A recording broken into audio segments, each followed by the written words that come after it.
J'aime la chasse, l'émission vous est proposée par Alvis Audio. Alvis, protection auditive technique pour la chasse et le tir.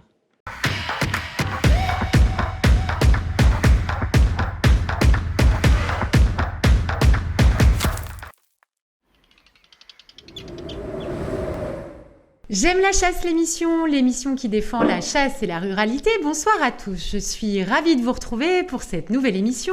J'ai le plaisir ce soir d'être accompagnée de notre rédacteur en chef, Denis.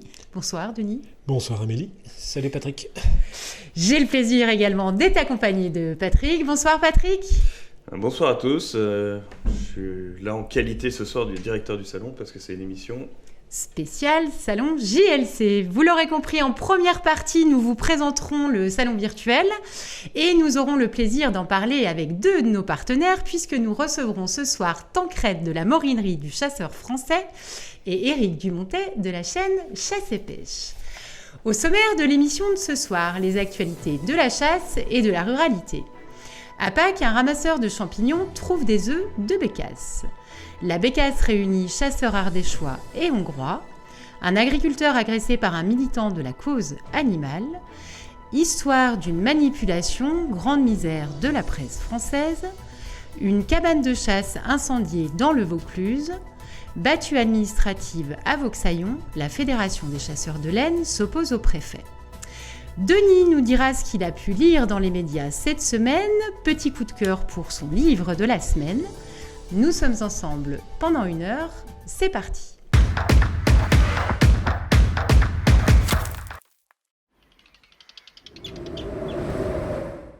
On passe maintenant à notre dossier de la semaine, spécial salon JLC. Donc oui, le salon approche, l'échéance approche aussi. Le 23 avril, c'est très bientôt. Donc le salon JLC va débuter le vendredi 23 avril. Patrick ? Oui, à 10h, salon virtuel de la chasse. Donc le salon de la chasse, ça parle à beaucoup de monde. Virtuel un peu moins, on aura une petite démo tout à l'heure. Mais on va quand même ressembler à un salon classique. Déjà, on a de nombreux exposants, et on les remercie, on est très contents. Donc dans plein de thématiques, évidemment matériel, guide de chasse, artistes, associations, vêtements. Marques, fabricants. J'en oublie pas, j'espère. Aussi à destination des professionnels, on a des organisations professionnelles. Je vous rappelle que c'est les armuriers qui sont à l'honneur cette année. Donc ça, on est comme les salons classiques. Par contre, on appuie, et c'est une vraie différenciation, on appuie beaucoup sur les conférences. Donc conférences, c'est peut-être un peu pompeux, mais c'est des moments de rencontre nombreux où des gens vont parler de thématiques autour de la chasse. Donc venez assister à ça, apprendre des choses et aussi évidemment interagir avec les conférenciers. C'est le principal intérêt d'un salon, c'est la rencontre et le salon virtuel ne fera pas exception. Voilà pour les exposants. Après... on a des grands partenaires, je crois, qui sont présents avec nous. On a Chasse et Pêche, la chaîne qui va bien, et qui regroupe énormément d'abonnés.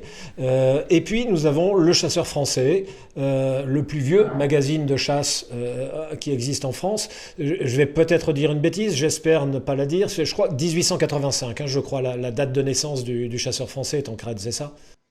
Oui, on a fêté nos 135 ans cette année. Donc voilà, nous sommes donc avec Tancred de la Morinerie, du Chasseur Français, et Éric Dumontet de Chasse et Pêche, que tous les chasseurs connaissent bien entendu. Eh bien, merci à tous de nous accueillir et effectivement, je représente la chaîne Chasse et Pêche en tant que responsable éditorial. Bien, et alors non seulement vous êtes avec nous sur cette émission, mais vous êtes avec nous, vous avez rejoint l'aventure du salon virtuel de la chasse. Alors, est-ce que vous pouvez nous dire pourquoi déjà vous avez décidé de tenter la chose ? Tancred ? Nous, ça nous a semblé assez naturel parce que, comme certains ont dû le voir, on a relancé le site lechasseurfrançais.com il y a quelques mois, donc on a réinvesti le digital. On l'investit là dans les jours qui viennent avec le lancement d'une chaîne de télévision aussi. Donc, on trouvait ça assez normal de s'associer avec la page Facebook, le site internet qui a le plus de personnes qui le suivent. En France, on fait partie on est 3 ou 4 comme ça, avoir quand même des communautés très importantes. Et comme la chasse a besoin d'être défendue, je trouvais ça intéressant que 2 des plus grosses communautés de chasseurs en France se rejoignent. Au moins, ça a de l'impact. Eric, quelles sont les raisons qui ont poussé Chasse et Pêche à venir à ce salon et à en être partenaire? Alors, globalement, il faut savoir que Chasse et Pêche, nous sommes quand même un groupe télé très contemporain. On est un peu dans la découverte en permanence. Et effectivement, s'associer avec une première grosse opération qui est le premier salon virtuel consacré à la chasse est quelque chose d'assez innovant et intéressant pour nous. Donc, on connaît votre puissance sur le digital, donc il était normal de s'associer avec vous, puisque nous faisons certainement partie du plus gros média de télé français. Donc, on est en pleine découverte et on est solidaire avec vous. Bon, bah écoutez, ça part sous de bons augures, tout ça. Quelle sera votre implication dans ce salon, exactement? Nous, je crois que l'ensemble du secteur chasse a quand même besoin de ces moments clés dans lesquels on présente les nouveautés, puisque comme vous le savez, il y a pas eu de salon de l'IWA, qui est toujours un temps fort au mois de mars, pendant lesquels les fabricants et les distributeurs présentent les nouveautés qui vont arriver donc pour la saison qui arrive. Il n'y a pas d'autres salons de la chasse qui se tiendront, hein, visiblement, malheureusement, ils vont tous s'annuler. Donc c'était intéressant que le public puisse connaître les nouveautés. Donc nous, on va s'impliquer avec vous justement pour mettre en avant ce salon virtuel et pour aussi, lors de débats ou d'autres surprises, avoir des moments de prise de parole, faire communiquer les gens qui souhaitent, dans cette espèce d'intersaison, justement, pouvoir encore continuer la saison de chasse, presque virtuellement ou un peu par procuration. D'accord. Et, Eric, Chasse et Pêche, comment ça va se traduire pour vous? Alors pour nous, Chasse et Pêche va être présent sous différents modules, puisque on va essayer d'apporter en live plusieurs vidéos, donc de programmes qu'on a en stock et divers teasers pour présenter la chaîne. Et cerise sur le gâteau, en étant partenaire du Chasseur français aussi, qui est quand même un de nos plus gros partenaires avec l'émission Le Chasseur français, le MAG, créer une forme de synergie pour présenter les animateurs et aussi notre animateur phare qui est José Boily, qui a toujours eu un grand succès sur les salons, on va dire, réels. Et là, lui sera présent en visioconférence, si je ne m'abuse, le samedi 24 à 18h. Donc, on espère être actif et apporter un petit plus, être plus humain qu'une chaîne de télé. Ouais, d'ailleurs, je vais dire un mot. Donc, je te confirme, Eric, comme je suis le programme de près, c'est le samedi à 18h que José sera présent. Et ce qui est quand même, qu'est-ce qu'un salon virtuel, on viendra après sur la présentation. Mais ce qui est important, c'est la rencontre. C'est-à-dire Oui. c'est les interactions. C'est pas une suite d'émissions. Enfin, les émissions, les suivez. Des lives Facebook, on en fait très régulièrement. Là, c'est l'échange avec le public, l'échange qui se fait par des caméras, mais c'est une vraie discussion et José sera là pour ça. D'ailleurs, on va envoyer, il nous a fait un petit coucou. Oui. On regarde. Ben là, je vous le confirme, le message est rentré. En collaboration avec la chaîne Chasse et Pêche, je serai du salon web J'aime la chasse. Quand? Samedi le 24 avril à 18h heure de France. Un direct, on discute, je réponds à vos questions. On parle de chasse et pêche en pourvoirie au Québec et partout dans le monde. C'est un rendez-vous. Le problème, c'est l'accent québécois. De temps en temps, il faut tendre un peu l'oreille, mais on va y arriver, ça y a aucun problème. Ces fans parlent québécois Voilà. par cœur. Ce qui est important, et Tancred l'a bien dit, c'est qu'à la fois, ce sera un salon pour présenter les nouveautés de tout type, armes, optiques, équipements, accessoires et autres, mais ce sera aussi un salon de défense de la chasse. Il est important de préciser qu'on est un peu dans la tourmente en ce moment et qu'on va faire de ce salon non seulement, je dirais, un salon technique, un salon d'équipementiers ou de gens qui proposent des choses de manière commerciale, mais aussi un salon, presque un salon militant. Hein, c'est important à dire. Voilà. Bah, c'est notre ADN, nous autres. Hein. On est défense de la chasse et de la réalité. Je vais peut-être, pour que les gens voient ce que c'est qu'un petit salon, je me suis collé à vous faire une petite démonstration. Vous suivez le guide? Donc, pour venir sur le salon de la chasse, vous connectez sur salonjlc.com. Vous arrivez sur la page d'accueil. Si ce n'est pas fait, il faut vous inscrire rapidement. Vous pouvez participer au grand jeu concours et gagner le Maxus 2. Et après, vous rentrez dans le salon. Donc dans le salon, vous arrivez et vous avez deux types de navigation. Donc, soit vous arrivez dans le hall d'accueil et vous pouvez cliquer sur les boutons orange. Donc ça, ces boutons orange, c'est des boutons d'interaction. Donc si je veux aller dans le hall 1, je clique là. Si je veux aller dans les conférences, je clique là. Ou vous avez la navigation classique en cliquant directement sur les exposants, les conférences, etc. Donc je vais aller dans le hall 1. Et là, je me retrouve dans le hall 1. Je peux naviguer directement entre les différents halls. Et quand je veux rentrer chez un exposant, eh ben, j'ai juste à cliquer sur le bouton de l'exposant. Derrière, j'arrive dans le stand de l'exposant. Je peux voir les informations qu'il a mis à ma disposition. Et je peux surtout rentrer en interaction avec lui. Donc je peux chatter avec lui, je peux demander un rendez-vous, mais encore mieux, je peux rentrer en direct visio avec lui. Il suffit de cliquer sur rejoindre la présentation. Et donc là, vous arrivez dans le stand en live, en visio. Et comme vous êtes poli, vous dites bonjour madame l'exposante. Bonjour monsieur le visiteur. Bienvenue. Merci de m'accueillir. Et donc on part en discussion normale. Il peut y avoir d'autres personnes qui rentrent, on peut être plusieurs en visio et on se retrouve presque comme dans un salon classique. Voilà, c'est tout pour cette petite démo. J'espère qu'elle a été claire et on continue l'émission. Oui, on voulait aussi, pour un petit peu mettre l'eau à la bouche du public, parler des grands moments du salon et des grandes thématiques qui seront abordées. Alors, les grandes thématiques, on a ce qu'on a appelé des canaux. Il y a 5 grands canaux, Patrick. Oui, donc pour en donner à tout le monde, et puis on a les conférenciers, alors on appelle ça conférenciers, mais c'est aussi des moments de rencontre dans des conférences virtuelles, ont répondu présent. Les grandes thématiques, on a des thématiques plutôt sur le matériel, donc on va voir sur toutes les nouveautés, et on va présenter beaucoup de nouveautés, les marques vont présenter leurs nouveautés.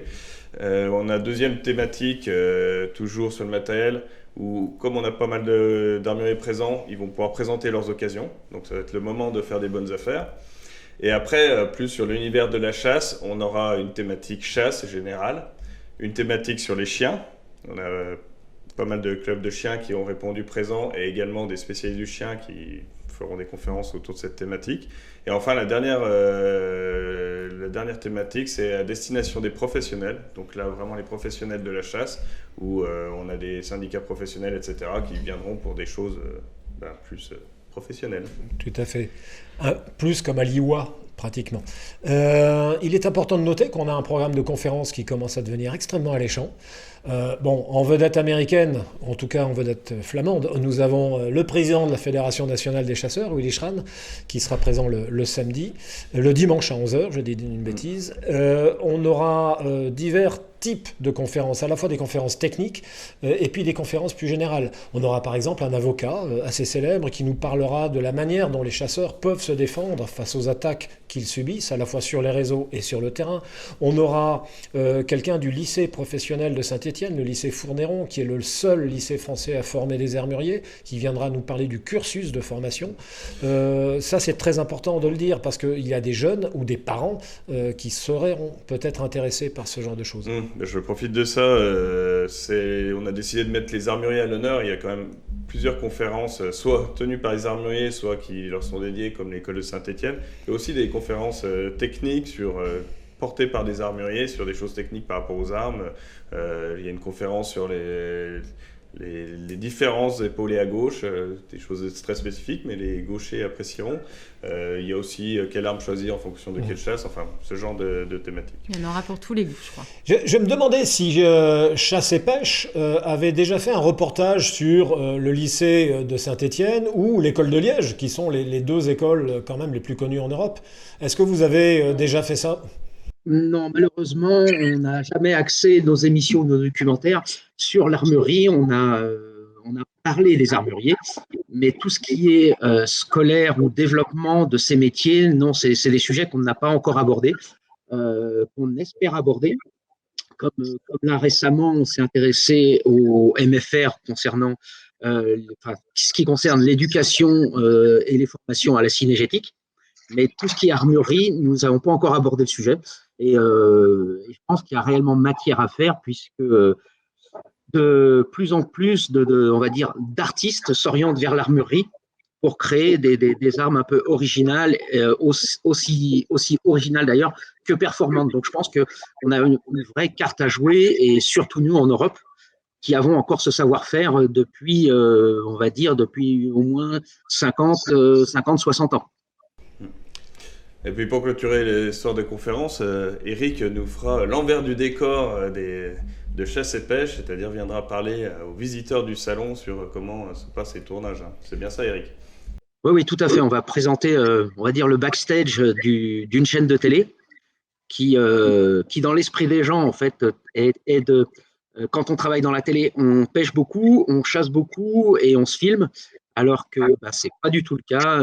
C'est comme le cordonnier, on est en général le plus mal chaussé.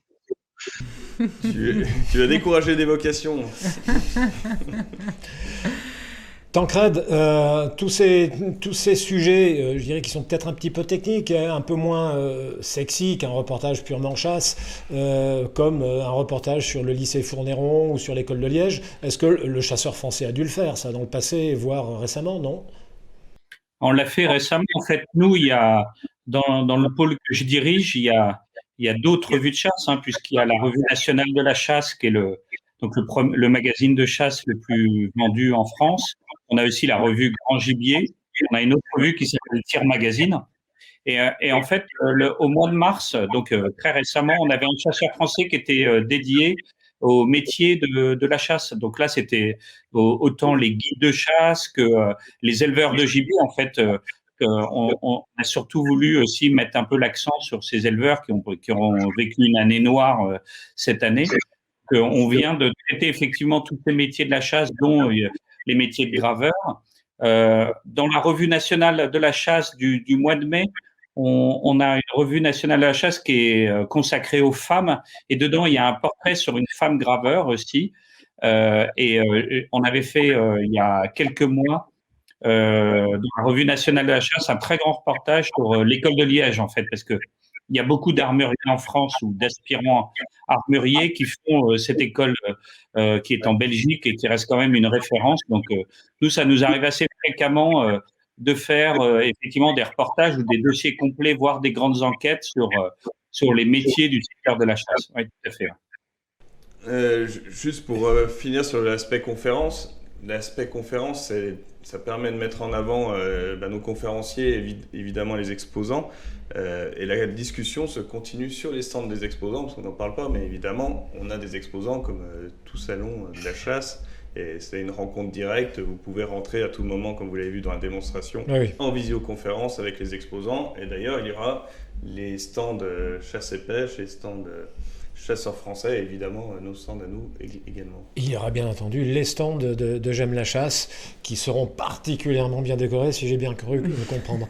Et puis quand même quelque chose d'important, il y a un grand jeu concours lors de ce salon avec de jolis lots à gagner, je crois. Alors il y a plusieurs jeux concours, il y a le grand jeu concours Browning chasse et pêche qui a été lancé sur tout le réseau, sur la chaîne chasse et pêche.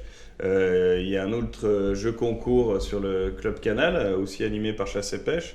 Et après, on a des jeux concours par les exposants. Il y en a plusieurs qui ont lancé des jeux concours très alléchants. Oui, tout à fait. Mais pour être informé, il faut aller vous inscrire sur salonjlc.com dès maintenant.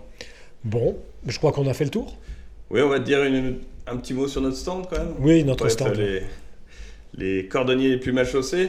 Notre stand, on aura deux stands. Un, on va lancer nos goodies, nos produits dérivés J'aime la chasse pour que nos fans puissent porter haut nos couleurs et les couleurs de la chasse quelque part. Donc on aura un stand là-dessus et on a un autre stand où les gens viendront à notre rencontre.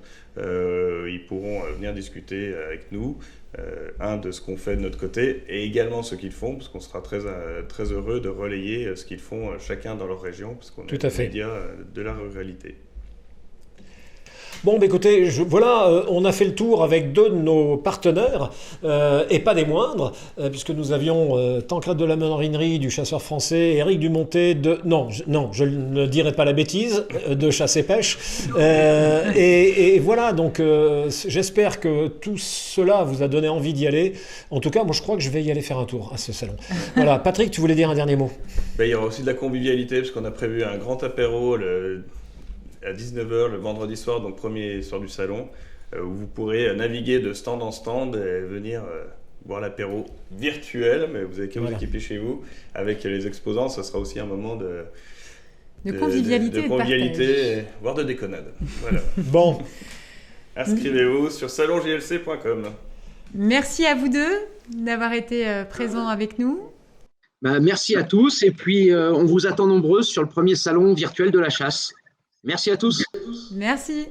Merci beaucoup et bon courage pour la fin d'organisation et on se retrouve tous pour le lancement de ce salon. Merci Tancred. Merci à vous.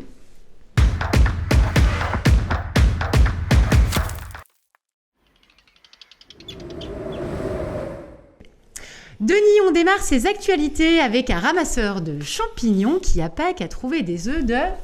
Bécasse. Alors, pas des œufs en chocolat.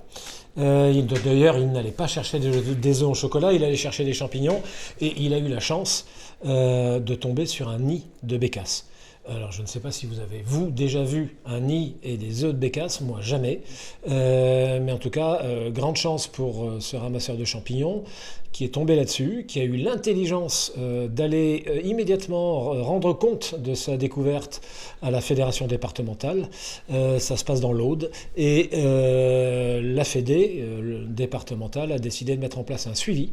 On voit des images d'ailleurs en ce moment à l'écran de ce nid à diverses périodes. Le nid seul avec les œufs, la femelle en train de couver en haut à droite et en bas on voit le moment de l'éclosion parce que la fédé a mis en place une petite caméra pour suivre l'évolution de la couvée. On espère que tous les oisillons arriveront à terme et que ça nous fera de très très beaux oiseaux ensuite dans la nature. Donc voilà une très belle découverte de quelqu'un qui a eu l'intelligence ensuite d'aller en parler à la fédération départementale. Ça fait de belles images et puis c'est mignon comme tout. Donc je pense qu'il fallait en parler, c'est très intéressant. Bon. On va rester dans la bécasse, puisque Denis, la bécasse réunit chasseurs ardéchois et hongrois. Oui, alors on parle de la bécasse, de l'oiseau, de l'animal, oui, bien entendu. On est bien d'accord. Voilà. J'avais compris, Denis. Oui, depuis un peu plus de 10 ans, les chasseurs de l'Ardèche, très très beau département, sont liés par des partenariats avec les chasseurs hongrois. Pourquoi ? Parce que, vous connaissez tous les itinéraires de migration des bécasses, on le voit à l'écran en ce moment, ça vient globalement de Russie, de Bélarus, certaines d'Ukraine, un peu de Pologne aussi, elles viennent chercher des climats plus tempérés à un moment chez nous, certaines s'arrêtent en Ardèche comme point de destination finale, mais certaines font étape en Hongrie et les chasseurs hongrois les étudient eux aussi. Les chasseurs d'Ardèche et les chasseurs hongrois ont établi des partenariats pour étudier ces migrations, baguer des oiseaux, les suivre. Il y a même eu des voyages de chasseurs ardéchois jusqu'en Ardèche et ils ont aidé à former des chasseurs hongrois au suivi et au bagage de ces animaux, et ainsi de suite. C'est assez intéressant. C'est un oiseau fabuleux, superbe, qui a toujours fasciné chasseurs et naturalistes, et chasseurs naturalistes, parce qu'on peut être les deux, contrairement à ce que disent certains. Voilà, donc un beau partenariat qui porte ses fruits, toujours autour de la bécasse. Très très beau partenariat en effet. Denis, tu voulais nous parler d'un agriculteur qui la semaine dernière a été agressé par un militant de la cause animale. Oui, alors là, on venait de parler de deux nouvelles plutôt agréables et on retombe hélas dans la réalité la plus sordide. Ça se passe en Moselle. Un agriculteur travaille dans un de ses champs et que voit-il ? Une voiture qui s'arrête et quelqu'un qui en descend pour saboter sa cage à corbeaux. Évidemment, il se précipite, le ton monte entre les deux individus et le pauvre agriculteur se retrouve sur le capot de la voiture, traîné pendant à peu près 3 km par le saboteur. Bon, ça aurait pu très mal se terminer pour ce monsieur. Heureusement, voilà, il s'en est tiré, il a porté plainte, l'individu a été identifié, il a été entendu par la gendarmerie, passera en procès pour agression et pour dégradation. Vol avec arme et dégradation, plus agression, j'imagine. Ce sinistre fait divers illustre le fait que d'abord, les agriculteurs sont confrontés à des dégâts énormes de la part des corvidés. On chiffre les dégâts dans le département de la Moselle uniquement à 1,5 million d'euros. Ça concerne à peu près toutes les cultures, le maïs, le tournesol, le blé, l'orge aussi. Donc le problème, c'est que c'est un vrai manque à gagner, car les agriculteurs sont obligés de ressemer à nouveau des champs quand des nuées de corbeaux s'abattent sur leurs champs. C'est un manque à gagner parce que, contrairement aux dégâts du grand gibier, qui sont remboursés par les chasseurs, les dégâts des corvidés, des oiseaux en général, ne sont pas remboursés. Donc 1,5 million d'euros pour un département comme la Moselle, c'est assez embêtant et c'est un vrai manque à gagner, une vraie perte sèche pour les agriculteurs. Il y a un arrêté ministériel du 3 juillet 2019 qui classe le corbeau-freux et la corneille noire en tant qu'espèces susceptibles d'occasionner des dégâts, ESOD, et donc qui autorise le piégeage toute l'année par des piégeurs agréés. Les agriculteurs installant des cages, des pièges de classe 1, donc des cages, sont agréés, les pièges sont relevés tous les jours, donc c'est fait dans les règles et légalement. Malheureusement, on est dans un climat tel avec la montée de l'intolérance des animalistes, des antichasses et des antispécistes, que ça conduit certains à ce genre de sabotage. C'est pas des espèces en voie de régression, qui plus est. De surcroît, elles sont loin d'être en voie de disparition et d'être menacées. Le président de la Chambre d'agriculture locale disait que l'année dernière, c'est-à-dire en 2020, il y avait eu plus d'une trentaine de cas de sabotage de cages à corvidés. Le problème est que ces gens-là, non contents de saboter des installations tout à fait légales, agressent aussi. Et qu'ils s'y sentent autorisés. Pourquoi ? Là, il faut aller au fond des choses. Parce que le discours de certains les y pousse.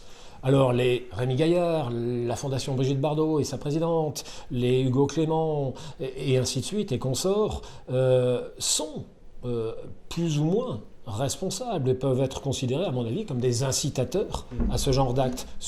Leur père à tous, Bougrain-Dubourg, donner l'exemple en rentrant sur des propriétés privées. Tout à fait.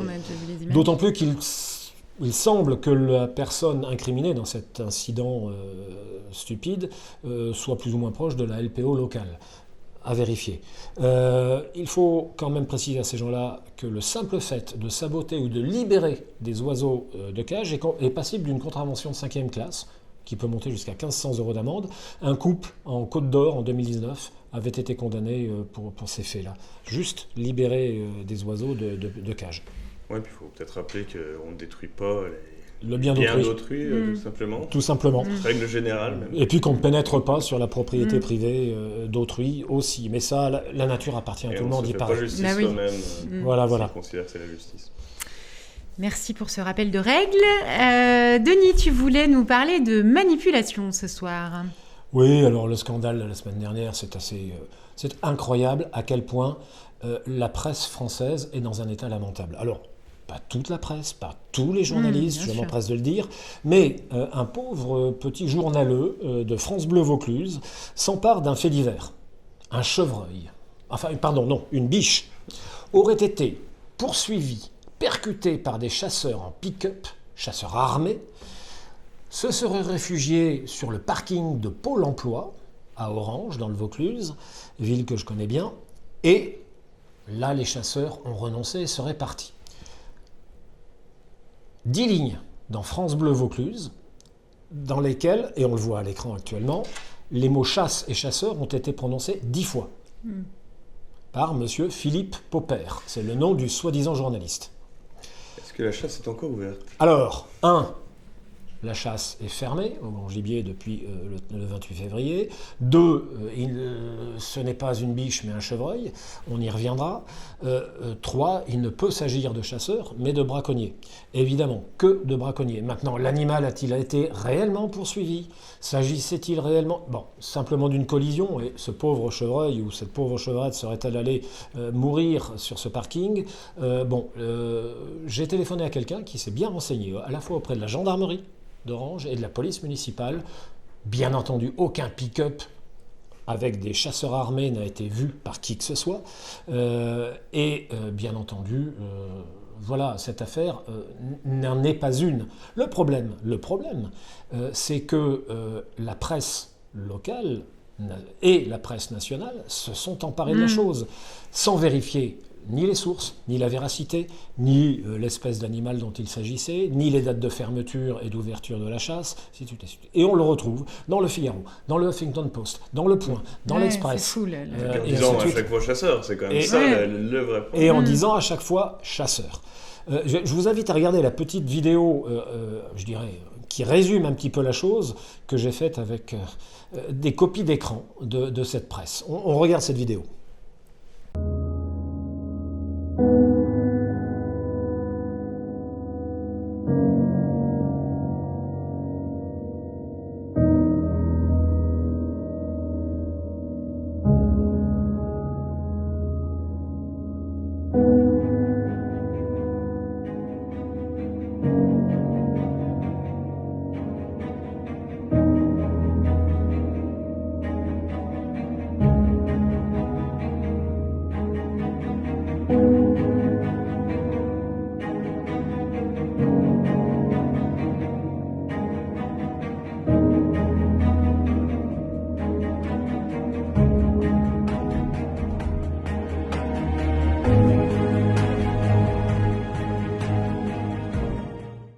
Bon, comme vous le voyez, c'est un véritable scandale.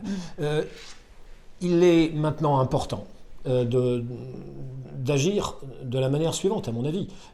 Et ça, c'est plutôt du ressort de la Fédération départementale des chasseurs du Vaucluse, de demander immédiatement un droit de réponse, dans les mêmes colonnes de France Bleu Vaucluse, et puis de faire part de notre mécontentement, alors de manière polie et courtoise. Je vous montre à l'écran les coordonnées de France Bleu Vaucluse. Vous pouvez leur passer un petit coup de fil, mais en restant poli et courtois, bien entendu, en disant que vous êtes choqués de voir que les chasseurs sont pris comme cible par un plumitif, parce qu'il n'y a pas d'autre mot. Voilà. Et il en restera, comme toutes les histoires qu'on cite, que les chasseurs sont encore mal comportés. Bien sûr, d'autant plus que le lendemain ou le surlendemain, les Grandes Gueules, là, cette émission célèbre de RMC, faisait sa une sur 2 sujets, dont celui-ci, et qu'une certaine Barbara Lefebvre, que je découvre à l'occasion, s'est répandue en injures et en mots doux à l'encontre des chasseurs. On la remercie de s'être renseignée et de parler de ce qu'elle sait et de ce qu'elle connaît. À mon avis, ce serait la moindre des choses. Voilà. Bon, on va rester dans le Vaucluse et tu voulais nous parler d'un rendez-vous de chasse qui a été incendié. Ben oui, dans le Vaucluse.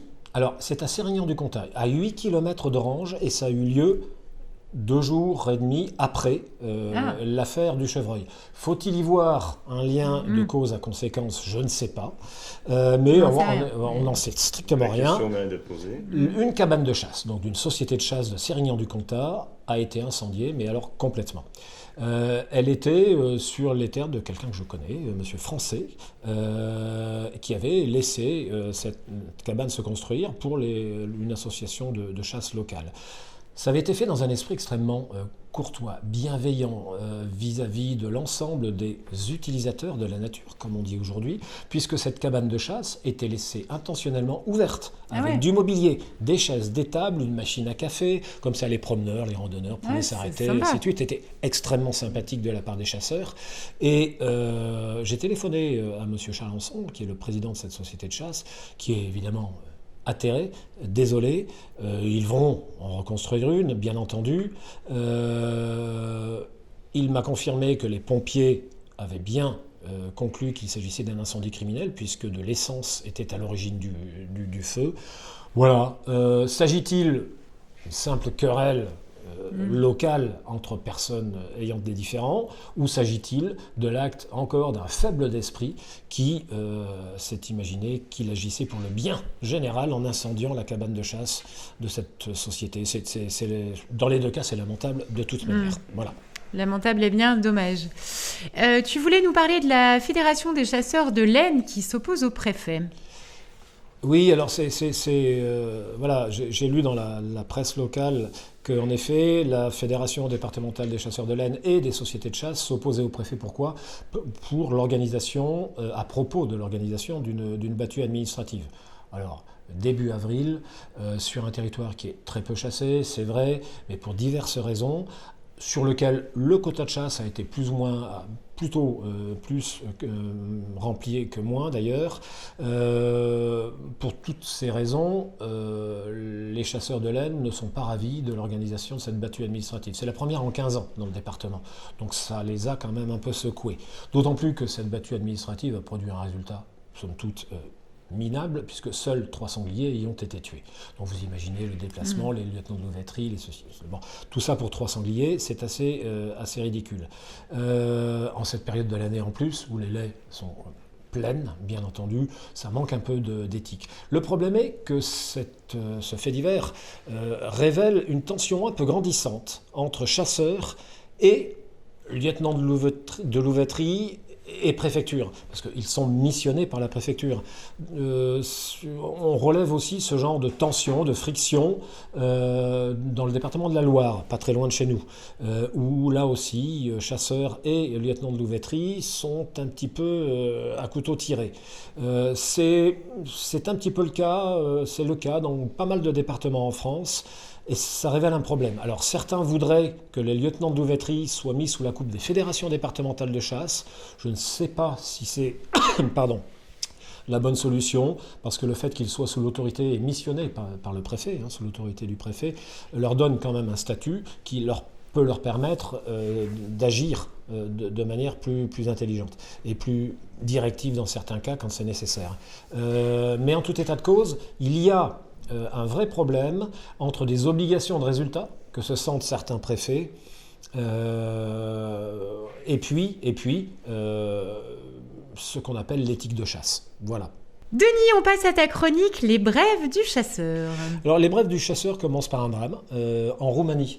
J'ai vu ça en fait sur les réseaux, ça vient d'Italie, et ils rendent compte d'un drame. Un athlète, un sportif de haut niveau roumain, part s'entraîner dans la montagne et n'est jamais revenu. Donc évidemment, sa famille s'inquiète, opération de recherche, la police locale le découvre à côté de la tanière d'un ours, mais dans un triste état, il était mort. Tué et à moitié dévoré par un ours local. Alors, on est désolé pour lui, pour sa famille, pour ses proches, mais le problème est que... alors, en Roumanie, il y a toujours eu des ours. Il y a toujours eu des incidents plus ou moins graves avec les ours. Là, je voudrais quitter la Roumanie et venir en France. On a des gentils oiseaux, là, adeptes du réensauvagement, qui voudraient à tout prix réensauvager la France. Ça ressort beaucoup en ce moment, surtout à l'approche des élections régionales où le programme des Verts, d'Europe Écologie Les Verts, est carrément inféodé à ce genre de théorie. Les adeptes du réensauvagement, et en particulier de ceux qui veulent réintroduire les grands prédateurs, seront comptables et devront être tenus pour comptables de ce genre d'incidents et de drames atroces. Il ne faut quand même pas l'oublier.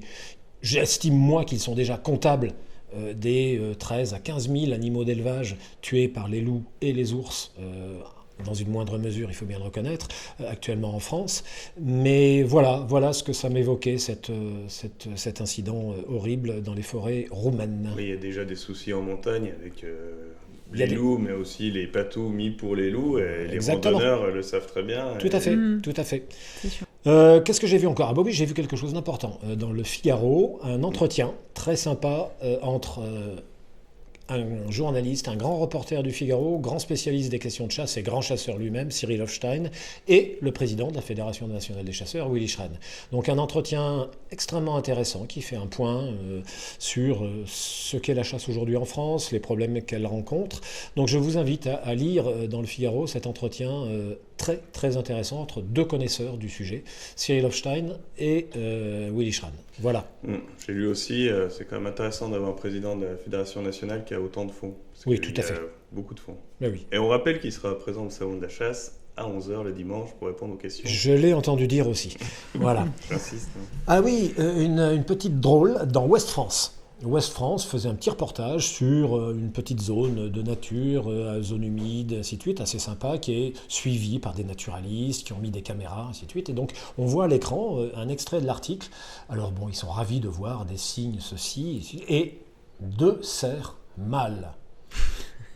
Alors, ça rejoint un petit peu la grande misère de la presse française dont je parlais précédemment, où les journalistes de la France entière ont confondu chevreuil et cerf. Je rappelle qu'il y a quand même une centaine de kilos de différence entre l'un et l'autre.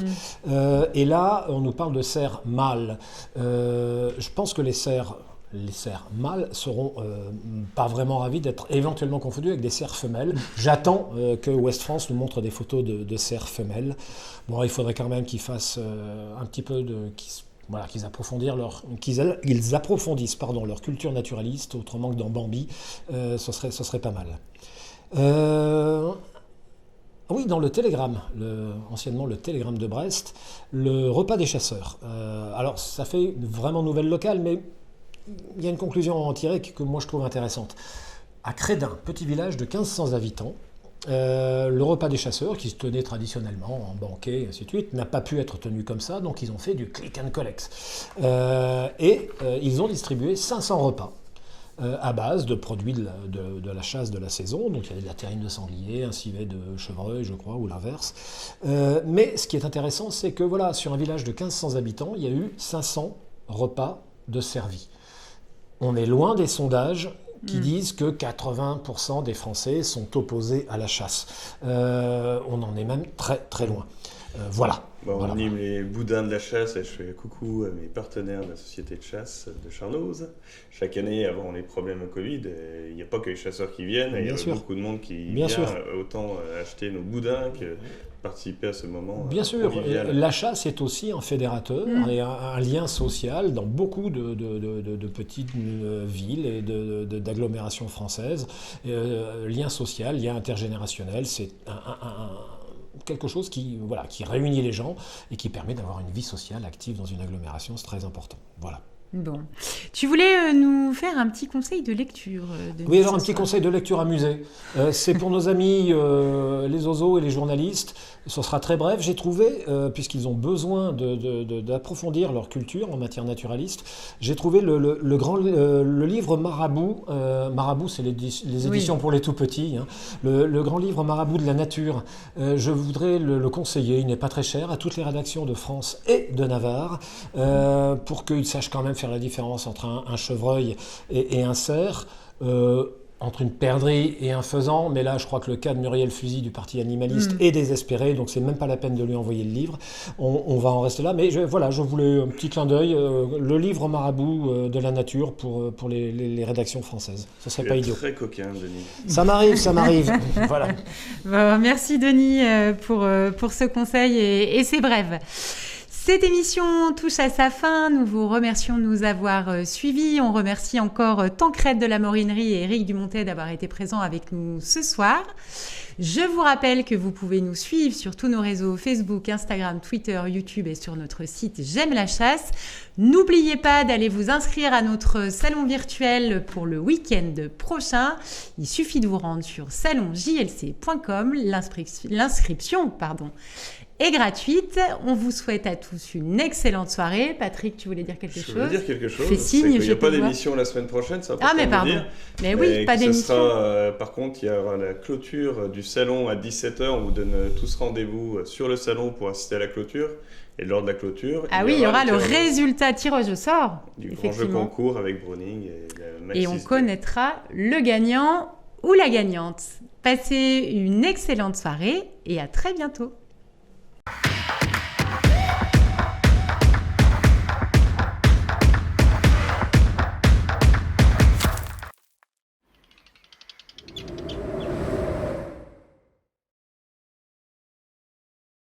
J'aime la chasse, l'émission vous est proposée par Alvis Audio.